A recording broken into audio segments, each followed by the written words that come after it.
Your product is but a prop in the theatre of the self. Let's delve into the psychology of self-identity using the Bad Bunny NFL halftime show and learn how to improve our customer connections.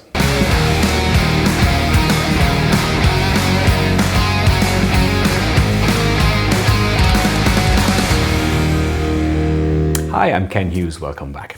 Now that halftime NFL Bad Bunny performance wasn't the first spectacular performance we've seen in the Super Bowl. There has been the Michael Jackson famous one that kicked it all off. There was the Prince 2007 rain-soaked guitar solo. There's been Beyonce's surprise reunion with Destiny's Child. There's been many, but it was the first one that was a cultural earthquake. When Bad Bunny stepped out onto that Super Bowl stage this year, it wasn't just a performance, it was a declaration. Spanish lyrics, Caribbean rhythm, a Puerto Rican flag draped proudly. No translation, no dilution, no subtitles. For many viewers watching, it wasn't just entertainment. It was about recognition. It was about affirmation. It was ultimately about identity. And identity is one of the strongest forces we have in human behavior. Identity isn't a demographic, it's a psychological state. No consumer wakes up in the morning thinking, oh, I'm a 32-year-old African-American woman who is in the C2 income bracket and I think I'll consume. No, we wake up thinking, who am I? What do I believe in? Where do I belong? Where do I feel safe? What brands would I invite into my life that helps me feel that safety? And so it's very interesting when you think about identity and what it is. And for years, obviously, we've understood that social identity theory means that we're, as humans, less happy as individuals. In fact, in groups, we belong in groups. Even in the brain, the reward centers of the brain fire when we are in groups, when we're in social inclusion. And the opposite is also true, by the way, when we're excluded socially, when we're lonely. The areas of the brain that fire are the pain centers. In fact, it even feels like physical pain when you're isolated and lonely. So we're hardwired to be with groups, to belong and to seek identity. And in that identity, of course, we look for national identity, for language. We identify through musical tastes, through politics, through fandom. And in fact, if you look around any high school yard, you will see all those social belonging groups by what they wear, by what they listen to in terms of music. We yearn to belong, really strong in the teenage years, but goes across, of course, all adulthood. Identity is the root of what it is to being human. And back to that Super Bowl halftime show. Now, the Super Bowl has always been quite close to cultural and social commentary. It's not the first time. Like when Beyonce came back for the second time as the guest for Coldplay, and she had the Black Panther insignia on her clothes, sparked a national conversation. When Rihanna performed in 2023, visibly pregnant, started a conversation around power and motherhood. And so America's used to using maybe the halftime show as kind of looking at itself in high definition. But this year it was different. It was bilingual, bicultural, and unapologetically Latino. And for those millions of viewers, particularly Hispanic and Latino communities, this wasn't just about representation or identity, it was about having that identity affirmed. And once you do that, loyalty follows. So why am I talking about identity? Well, if you're a brand and business owner, you need to understand the psychology of identity, because ultimately it's an influence driver for consumption.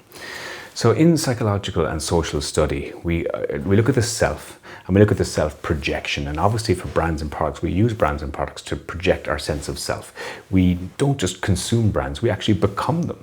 So when you put on a Patagonia jacket, what you're saying is, yes, I want to keep warm, but I'm also environmentally conscious. When you drive a Porsche, you want to drive maybe a precision powerful vehicle, but you also want to signal status. And so all these things, these brands that we invite in, what we're doing is we're using the brand to also self-identify. And so that's kind of like a loop. It's an identity loop of, well, what brands can I identify with that make me feel better? What can I communicate to others around me by using this brand? And that's what I meant when I opened up this whole video with products are the props in the theatre of the self. So that theatre, that mask that we all wear, that play that we put on every day about who we want to be in society, we use brands and products that we consume to prop up that sense of self-identity. And Bad Bunny's halftime performance was a masterclass in identity. He didn't twist or try and fit his music or his values to the Super Bowl stage. He actually took his music and his values and he twisted the Super Bowl stage to fit them. And that inversion really, really matters. And the reason that identity is so important in consumerism is that belonging is a very, very powerful force. In fact, the hormone releases, the dopamine releases the reward center when you feel belonging. There's an oxytocin release, which is, of course, is the hormone for bonding and for loyalty. And so all those things get released when you feel that sense of identity and belonging. It's really, really important. Ultimately, it's why fandom is so sticky. It's why people will stick with the football team when they're losing for years. It's why Swifties are so vehemently defensive of Taylor Swift online. When you belong to a community, those oxytocin, that bonding hormone that's happened, makes you super loyal, which is why, of course, we become really interested in it from a branding point of view. I wrote a piece back in September about contextual marketing around the launch of Taylor Swift's album when the internet turned orange. And this is about brands' agile and speed response after a moment of cultural and social significance. And you saw that also with this Bad Bunny halftime show. Immediately once the show was finished, some brands, IKEA was a great one, came straight out with memes to do with the props that would be used in the show and their products.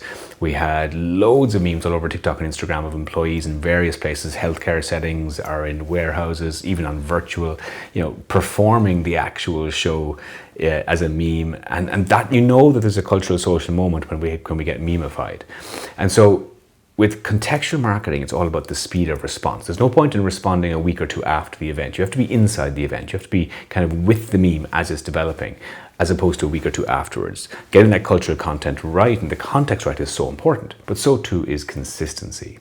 So you have to, those values, consumers are very quick to smell kind of capitalist inauthenticity. I mean, you all remember the Pepsi Kendall Jenner case where the Black Lives Matter and that ad they made basically trying to sell more soda out of the whole thing, and it really was a huge backlash. You have to be consistently true to your values and to your identity as a brand. I mean, look at the Nike Kaepernick case back in 2016. He was a NFL quarterback player who started to kneel during the national anthem as a protest against what he saw was police brutality. Now, his decision to kneel during the anthem caused, again, a lot of national conversation. He eventually hadn't any NFL team to play for. He became kind of toxic in the NFL. Now, you'd imagine Nike, who had originally signed him in 2011, would drop him from their campaigns when he became so toxic and caused such division in conversation.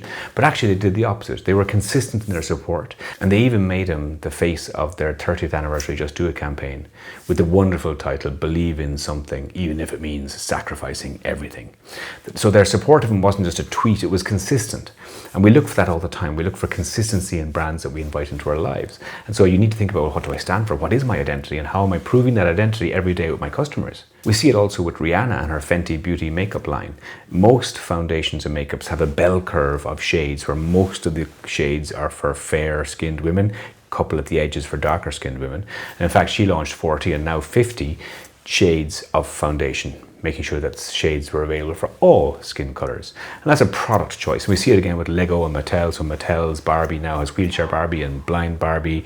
Lego have neurodiverse and very diverse characters now. They have limb disorders when they were born. And so basically the whole thing is about the mirror effect. Kids can see themselves in the characters. They can see that not all kids are the same, not all Barbies are the same shape now. And so this idea of diversity and inclusion is very clear from brands like Lego and Mattel, which then sends a signal out to the market that they're certain as to who they are, what they stand for. And so that's the tip firstly for your brand. What do you stand for? What is your identity? And can that clearly be seen by your customer? So what does this mean for brands heading into 2026? Well, I think it means three things. The first one is you need to build identity before product. So think about what your product stands for, what you stand for as a brand before you drop any product or service into the marketplace. So Harley Davidson, the consumers there are buying rebellion. Lululemon consumers are buying mindful performance. Glossier makeup consumers are buying belonging in a digital native community. So you have to understand that you have to build identity first before you deliver your messaging to the market. Number two, design for community, not for conversion. So think about the tribe, think about the fandom, think about the community you're trying to build. Airbnb build host communities, Peloton build instructor-led communities. Think about the power of community, user-generated content. Think about live events, think about building digital events. Think about anything that invites the customer in that isn't just product, isn't the box of product. You have to think about how you're creating experiences and communities and belonging and identity. And once you have those things, you have shared spaces, you have shared culture, you have subcultures, and that is the foundation for customer loyalty. So number three, use cultural moments and social moments as amplifiers for your brand. Now you can't do this unless you've invested in your identity first. And interestingly, there was very few brands that actually did anything Bad Bunny or Latin or Hispanic related, even though they knew the halftime show was going to be in Spanish. It was only ELF and Duolingo that gave campaigns that were relevant to what was about to happen. And of course, they won big because of that. They got cultural context.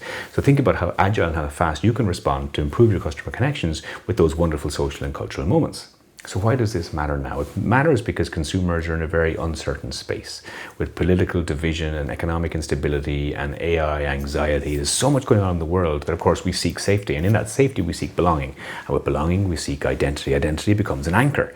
So if you can match your brand and product with some sense of self-identity with your customer, then you're really investing in anchoring in that loyalty and creating a foundational customer lifetime value. So it's in your best interest to really look inward at your identity and share that identity with your customers and try and find that lovely infinity loop between what they're looking to identify as and what you identify as in terms of meaning and purpose, and loop those two things together. Because ultimately consumers, when they see themselves in the product that you're buying, they're much faster to convert and pop that into their basket than they would be if you're just any other commodity product.